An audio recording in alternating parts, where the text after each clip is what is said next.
OK, let's talk to Juan Cole, Professor of History at the University of Michigan, author of Engaging the Muslim World. Good to have you with us. Why do you believe the violence is worse now than at any time in Iraq since 2007? Well, the violence now is in some ways a blowback from the Syrian civil war. The extremist Sunni guerrillas have gained funding, training, equipment, and they're deploying that now to take and hold territory in northern Iraq, which is a new and very disturbing development.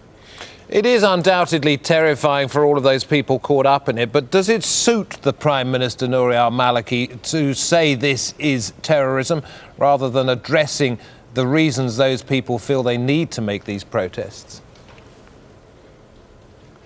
Well, I think you're right that you have to distinguish between the politics of it and the violence. Obviously, blowing up civilians is terrorism. That is occurring.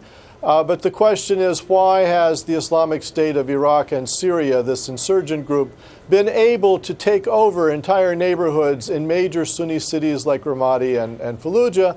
And the likely answer is not just a matter of main force. It's that al-Maliki has failed to incorporate those populations into the new Iraq. And the question then is why? Is it perhaps because he has elections coming up in the spring and being seen as a man who's tackling this head-on with a possible army assault on Fallujah, his way of actually winning over the Iraqi population for a third term?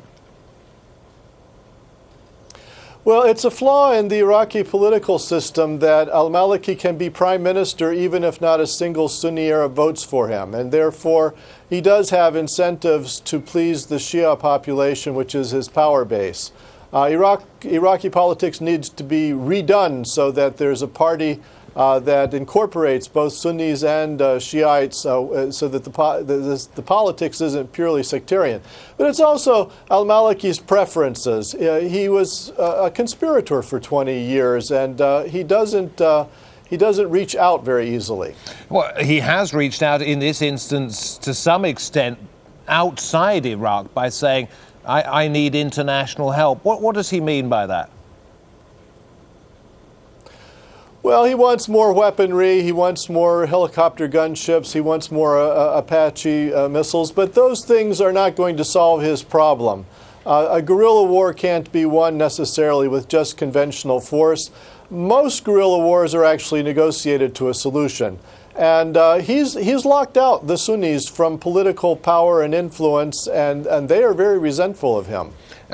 They may be negotiated, but it often takes a very long time, Professor. As I'm sure you're well aware, Maliki would like to be in it for the long term, and there are those people who suggest that he as a person, as a political animal, has changed enormously from a naive politician to perhaps somebody who's much more ready for a street fight in the long term.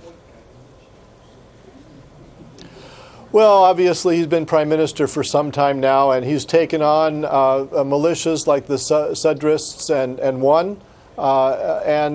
So he is a street fighter.